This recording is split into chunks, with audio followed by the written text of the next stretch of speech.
was a time not too long ago that I decided to sell this bike. I thought I'd lost my nerve, but I hadn't. It turned out to be something completely different.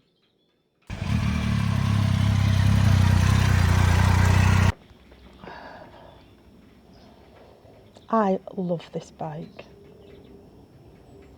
I've had this bike, it'll be my 4th year this year. It's the longest I've kept any bike. And about 18 months ago, I almost sold it. It was the only bike I had at the time and I was done. I'd had enough.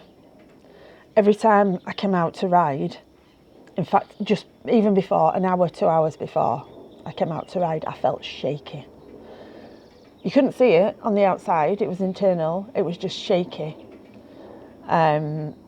It was like adrenaline in overdrive, and it wasn't the good adrenaline where you're excited to go out and ride a bike, it was something else. It was shaky, I felt queasy, I felt sickly. I felt this incredible sense of dread, which even before I turned the ignition on, this sense of dread and impending doom came over me. For absolutely no reason that I could see. And I thought I'd lost my nerve. I hadn't lost my nerve. It was something completely different. And I want to tell you why and what it was. And maybe some people might identify with it. Let's go. If you've ever felt like this before you do something that you normally love, even when you feel like nothing is wrong, you'll understand this. For me, it started a couple of months after my dad died. I expected sadness, but I didn't expect my body to react like I was in danger. I'd made up my mind selling it was sensible, it was probably even the responsible thing to do. I'd make up excuses not to ride. It was too wet, too cold, too early, too late, too busy, not enough time. But my daughter said something that stopped me. She told me, "Don't sell it, Mum, not yet. I think if you stop completely now, you might never start again, and I do think later on you could regret it." And she could see that something wasn't right, and I couldn't. So I've come across some old footage from a couple of months after my dad died, and that was what spurred this video really, and I wanted to put this out there and show you what happened and how it all came about. And I'd already realised that it was grief, or at least I thought I had, but I didn't realise it would still be affecting me long after that. So I'm going to show you a short part of that ride.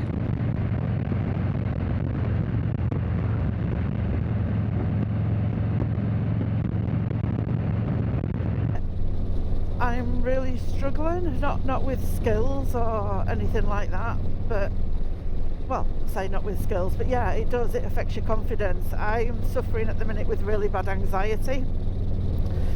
Normally gets cleared when you go out on the bike, but it's been messing about with my head quite a bit because I lost my dad in March. We're in June. It's the end of March, so we're literally 2.5 months down the line, and then it's affected me far more than I thought. So I'm pretty much wanting just to be a recluse, just to sit in a room. I've got lots of hesitation, just like I have now.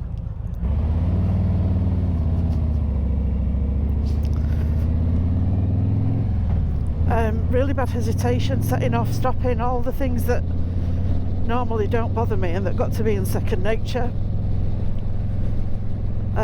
It's almost like a paralysis when you get to a junction. I've got like heart racing, so like what's normally adrenaline and is good adrenaline, I think it's making me just feel too much like I did when I went through the grief. Normally it's my best thing ever to get rid of stress, to just ride, feel the wind in your face. It's fantastic, and I'm sure I'll get there again. And to feel like this is so out of character for me, and I honestly don't know how guys get over stuff, because I've got a very supportive husband that I can talk to, and I know that from a different perspective, when guys have issues and nerves and stress and anxiety, quite often they bottle it up because they think it's not a blokey thing to do, to talk about it. But it is, and you need to get it out of your system, and you need encouraging. Just to talk is a big thing, and cry if you need to. Just get it out of there, and you do feel better. Watching that back now, I can see how much I was carrying. I thought that because I could name it as grief, it would settle. But naming something doesn't mean your body's finished with it, and it certainly doesn't fix it. And this isn't just about grief. It can be stress, it can be shock, or it can be something that you've been holding on to for years. Because sometimes the body reacts long after the moment has passed. And when that happens, it's easy to misread it.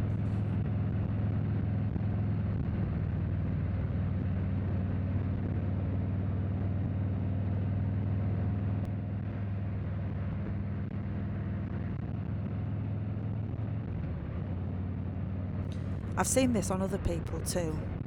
It can be unexplainable. And when the thing that usually clears your head suddenly feels like the hardest part, that is so confusing. And that's where I was, and that's when I nearly made a decision I would have regretted. Time did what time does, and the intensity of it all softened. I didn't sell the bike. In fact, I bought another one. I'm glad that I didn't make a permanent decision during a temporary storm. A time when I wasn't myself, and I'm still riding.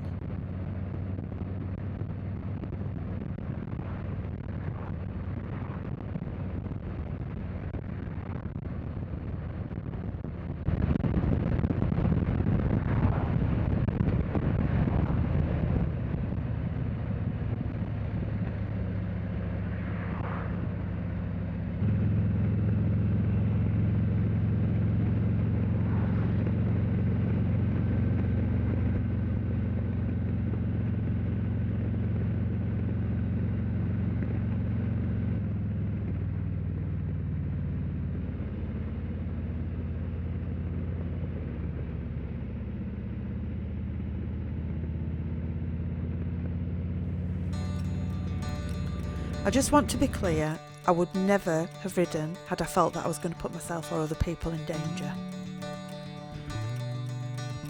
I wasn't aware of how grief can manifest itself in physical symptoms, and I found out that some of these symptoms I was feeling were actually on the Marie Curie website. I didn't realise how physical it all was. The hollow feeling in my stomach, the tightness in my chest, the absolute exhaustion that didn't quite make sense. Even being oversensitive to noise. Now that's a bizarre one. I was constantly telling my husband that his phone was too loud, and he still to this day insists it wasn't. I'm still not completely convinced, but yeah, of course, it was me. I was oversensitive to noise of all things. Either that or I just had superhuman hearing for a little while. Anyway, it wasn't fear, it wasn't me losing my nerve, it was my system under strain. That can happen with grief or stress or just life getting heavy for a while. Sometimes nothing is wrong with the road that you're on and you're just overloaded. So I'm glad I didn't confuse the two in the end. If any of that felt familiar, then you're not alone. And if you've ever nearly given something up because it felt far more difficult than it should have done, I'd be interested to hear. Well, that's it for today. Thank you for watching. I'm sorry if it's been a little bit heavy, but I wanted to put it out there, and if it helps just one person, then that is just fantastic, because a lot of these things I had no idea about. So Again, thank you so much for watching. If you've enjoyed the video, please give me a like, give me a thumbs up, subscribe down below, and I'll see you next time.